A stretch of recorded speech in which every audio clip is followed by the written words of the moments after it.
যথাযোগ্য মর্যাদায় করিমগঞ্জে ৩৮তম জগন ও যিশুর আত্মবলিদান দিবস পালন করা হয়। এই উপলক্ষে রবিবার সকাল ৮টা শম্ভু সাগর পার্কে থাকা স্থায়ী শহীদ বেদিতে পুষ্পাঞ্জলি প্রদান করে বরাক উপত্যকা বঙ্গ সাহিত্য ও সংস্কৃতি সম্মেলনের করিমগঞ্জ শাখার জেলা কমিটি এছাড়া বিভিন্ন সংগঠন থেকে পুষ্পার্ঘ্য অর্পণ করা হয়। এদিন মেইন রোড PWD অফিসের সামনে থাকা শহীদ বেদিতে পুষ্পার্ঘ্য অর্পণ করা হয়। এদিকে জেলাশাসক বাসভবনের সামনে থাকা শহীদ বেদিতে পুষ্পার্ঘ্য অর্পণ করে শহীদ দিবস উদযাপন করে মাতৃভাষা সুরক্ষা সমিতি।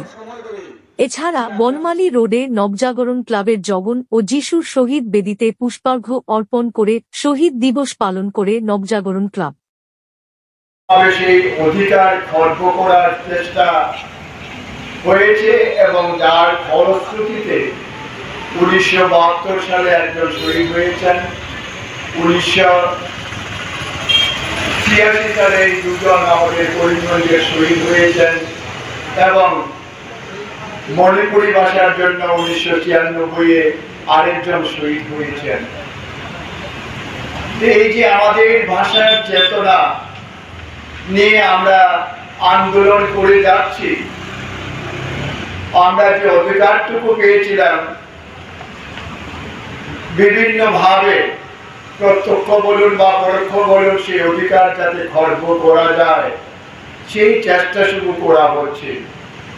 আমাদের মধ্যে বিভিন্ন ভাবে বিভেদ সৃষ্টি করার প্রয়াস আমরা দেখতে পাই।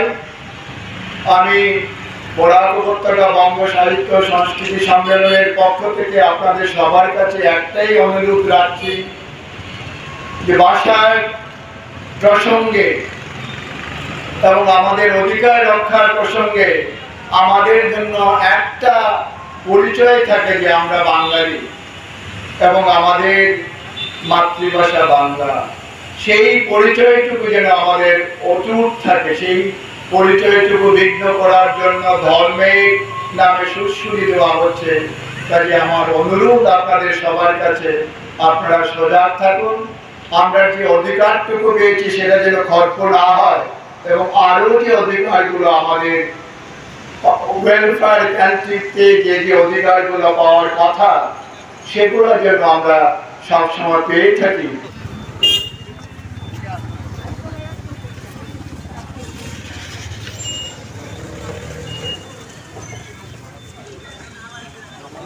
अमर रहे, अमर रहे, जगन जिशु अमर रहे, अमर रहे, अमर रहे, बांग्ला भाषा शहीद अमर रहे, अमर रहे, अमर रहे, जगन जिशु अमर रहे, अमर रहे, अमर रहे। 1986 ইংরেজি 21শে জুলাই বাংলা ভাষার সম্মান রক্ষার্থে জগন্ময় দেব এবং দিব্যেন্দু দাস এই জায়গায় তাদের আত্মবলিদান দিয়েছিলেন। করিমগঞ্জ জেলা ক্রীড়া সংস্থার পক্ষ থেকে প্রতি বছরের মতো এবারও আমরা এই PWD কার্যালয় সম্মিলিত প্রাঙ্গণে বঙ্গশ্রী ক্লাব দ্বারা নির্মিত জগন্ময় দেব এবং দিব্যেন্দু দাসের স্মৃতিতে যে শহীদ স্মারক আছে সেখানে আমরা জেলা ক্রীড়া সংস্থার পক্ষ থেকে শ্রদ্ধার্ঘ্য অর্পণ করেছি। দিনে 1986 ইংরেজি তৎকালীন আসাম সরকার প্রফুল্ল মহন্তের নেতৃত্বে যেটা অধিষ্ঠিত হয়েছিল, দীর্ঘদিন বিদেশি খেতাব বিতরণ আন্দোলন করে মুখ্যমন্ত্রীর দায়িত্ব নিয়েছিলেন এবং মুখ্যমন্ত্রীর দায়িত্ব নেওয়ার 2 মাসের মধ্যে প্রথম কাজ উনি করেছিলেন বরাক উপত্যকা তথা আসামের যারা বাংলা ভাষাভাষী মানুষ আছেন তাদের এই সার্কুলার ইস্যুর মাধ্যমে জারি করেছিলেন শিক্ষার মাধ্যমকে অসমীয়া করতে হবে।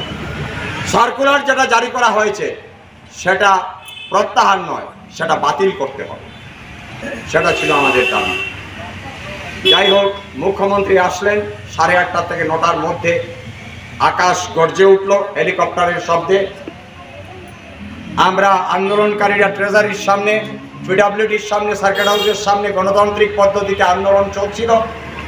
তৎকালীন অনেক নেতৃত্ব সেখানে উপস্থিত ছিলেন।